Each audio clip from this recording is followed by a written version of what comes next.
ایمل اپنی چھوٹی بہن کے کمرے میں آتی اور کہتی کہ تم کیا سوچ رہی ہو؟ اینی نے کہا کہ کچھ بھی نہیں سوچ رہی۔ پھر ایمل نے کہا کہ اچھا چلو آؤ باہر چلتے ہیں، جس پر اینی نے کہا کہ میں یہیں ٹھیک ہوں، اس دن بھی غلطی سے باہر چلی گئی تھی اور یہ بھی نہ سوچا کہ میں ایک بیوہ ہوں۔ ایمل نے کہا کہ تم صرف میرے لیے یعنی میری اور شہریار کی صلح کروانے کے لیے گئی تھی۔ پھر اینی پوچھتی ہے کہ اچھا چھوڑو یہ بتاؤ کہ تم دونوں کی ناراضگی ختم ہوئی ہے کہ نہیں؟ ایمل نے جواب دیا کہ ہاں ہماری ناراضگی ختم ہو چکی ہے، اور یہ بھی کہتی کہ تم اینی کچھ دن کے لیے ممی پاپا کے گھر چلی جاؤ، وہاں سکون کے ساتھ رہو گی، یہاں تم کب تک بند کمرے میں قید رہو گی؟ اینی نے جواب دیا کہ میں ممی پاپا کے گھر نہیں جا سکتی اور نہ ہی مجھے وہاں جانے کی اجازت دیں گے۔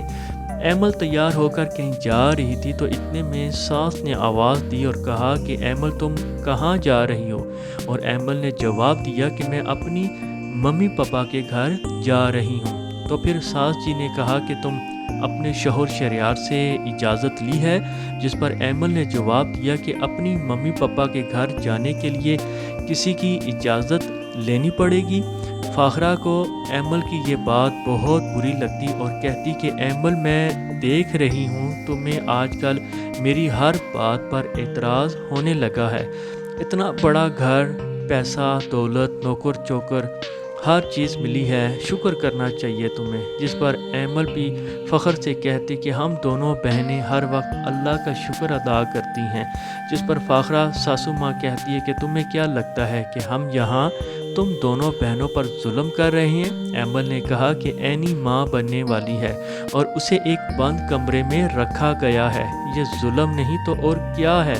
ایمل اپنے والدین کے گھر پہنچ جاتی ہے اور اپنے ماں باپ کو ساری حقیقت بتاتی کہ آپ اینی کو کچھ دن کے لیے یہاں لے آئے تاکہ وہ یہاں رہ کے سکون کی زندگی گزار سکے۔